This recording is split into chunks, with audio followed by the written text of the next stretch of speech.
ಶಿಯಾವೊಮೆಯಿಗೆ ಪ್ರಜ್ಞೆ ಬಂದಾಗ ಆ 2 ಪ್ರಾಣಿಗಳನ್ನು ಪೊಲೀಸರು ಕರೆದುಕೊಂಡು ಹೋಗಿದ್ದಾರೆ ಎಂಬುದು ತಿಳಿಯಿತು. ತೋಳವನ್ನು ಒಂದು ಪ್ರಾಣಿ ಸಂರಕ್ಷಣಾ ಕೇಂದ್ರಕ್ಕೆ ಕಳುಹಿಸಲಾಯಿತು.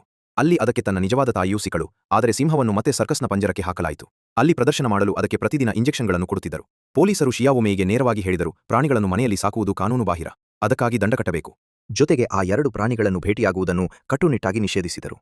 ಶಿಯಾವೊಮೆಯಿ ಪ್ರತಿಯೊಂದು ಸರ್ಕಸ್ಗೆ ಹೋಗಿ ಸಿಂಹವನ್ನು ಹುಡುಕಲು ಪ್ರಯತ್ನಿಸಿದಳು. ಆದರೆ ಅದು ಎಲ್ಲಿಯೂ ಸಿಗಲಿಲ್ಲ. ಒಂದು ದಿನ ಸರ್ಕಸ್ನ ಟ್ರಕ್ ತೋಳದ ಸಂರಕ್ಷಣಾ ಪ್ರದೇಶದ ಪಕ್ಕದಿಂದ ಹಾದುಹೋಯಿತು. ತೋಳ ಅದನ್ನು ಕೂಡಲೇ ಗುರುತಿಸಿ ಅದರ ಹಿಂದೆ ಓಡಿತು. ಟ್ರಕ್ ನಿಂತ ತಕ್ಷಣ ಅದು ಮರದ ತುಂಡಿನಿಂದ ಗೇಟ್ ತೆರೆಯಲು ಪ್ರಯತ್ನಿಸಿತು. ಆದರೆ ಗೇಟ್ ಬೀಗ ಹಾಕಲಾಗಿತ್ತು. ಅಷ್ಟರಲ್ಲಿ ಸರ್ಕಸ್ನ ಒಬ್ಬ ವ್ಯಕ್ತಿ ಅಲ್ಲಿಗೆ ಬಂದನು.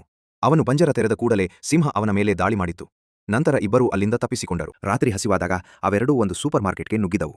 ಗಾರ್ಡ್ ಅವುಗಳನ್ನು ನೋಡುತ್ತಿದ್ದಂತೆಯೇ ಪೊಲೀಸರಿಗೆ ಕರೆ ಮಾಡಿದನು. ಆದರೆ ಅವೆರಡೂ ಅಲ್ಲಿಂದ ತಪ್ಪಿಸಿಕೊಂಡವು. ಇದೇ ವೇಳೆ ಸರ್ಕಸ್ನ ವ್ಯಕ್ತಿ ಕಾಡಿನಲ್ಲಿ ಬಂದೂಕು ಹಿಡಿದು ಅವುಗಳಿಗಾಗಿ ಕಾಯುತ್ತಿದ್ದನು. ಸಿಂಹದ ಮೇಲೆ ಗುರಿಯಿಟ್ಟ ಕ್ಷಣವೇ ತೋಳ ಮುಂದೆ ಬಂದು ಆ ಗುಂಡನ್ನು ತನ್ನ ಮೇಲೆಯೇ ತೆಗೆದುಕೊಂಡಿತು. ಆ ವ್ಯಕ್ತಿ ಹುಡುಗನಿಗೆ ಎಲ್ಲಾ ಸಾಕ್ಷಿಗಳನ್ನು ಅಳಿಸಿಬಿಡು ಎಂದು ಆದೇಶಿಸಿದನು.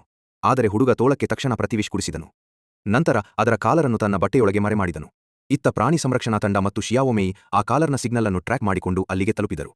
ಆ ವ್ಯಕ್ತಿ ಈ ಕಾಲರ್ ನನಗೆ ರಸ್ತೆಯಲ್ಲಿ ಸಿಕ್ಕಿತು ಎಂದು ಸುಳ್ಳು ಹೇಳಿದನು. ಶಿಯಾವೊಮೆಯಿ ಬೇಸರದಿಂದ ಅಲ್ಲಿಂದ ಹೊರಟಳು. ಆದರೆ ಆ ಹುಡುಗ ಅವರನ್ನು ಮತ್ತೊಂದು ಸ್ಥಳಕ್ಕೆ ಕರೆದುಕೊಂಡು ಹೋದನು. ಆದರೆ ಅಲ್ಲಿ ಆ 2 ಪ್ರಾಣಿಗಳು ಇರಲಿಲ್ಲ. ಶಿಯಾವೊಮೆಯಿ ಕಾರಿನಿಂದ ಇಳಿದು ಲೌಡ್ ಸ್ಪೀಕರ್ನಲ್ಲಿ ಅದೇ ಪಿಯಾನೋ ಸಂಗೀತವನ್ನು ಹಾಕಿದಳು. ಸಂಗೀತದ ಧ್ವನಿ ಕೇಳುತ್ತಿದ್ದಂತೆಯೇ ಸಿಂಹ ಕಾಡಿನಿಂದ ರಸ್ತೆಯ ಕಡೆಗೆ ಬಂದಿತು. ಸಿಂಹ ಅವಳಿಗೆ ಒಂದು ಹಳೆಯ ಮರದ ಮನೆಯ ಕಡೆ ಬರಲು ಸೂಚನೆ ನೀಡಿತು. ಅಲ್ಲಿ ತೋಳವೂ ಅಡಗಿಕೊಂಡಿತ್ತು. ಅಷ್ಟರಲ್ಲಿ ಸರ್ಕಸ್ನ ವ್ಯಕ್ತಿ ಬಂದೂಕು ಹಿಡಿದು ಅಲ್ಲಿಗೆ ತಲುಪಿದನು. ಆದರೆ ಹುಡುಗ ಮುಂದೆ ಬಂದು ಆ ವ್ಯಕ್ತಿಯನ್ನು ತಡೆದನು. ನಂತರ ಅವನು ಸರ್ಕಸ್ ಅನ್ನು ಶಾಶ್ವತವಾಗಿ ಮುಚ್ಚುವ ನಿರ್ಧಾರ ಕೈಗೊಂಡನು.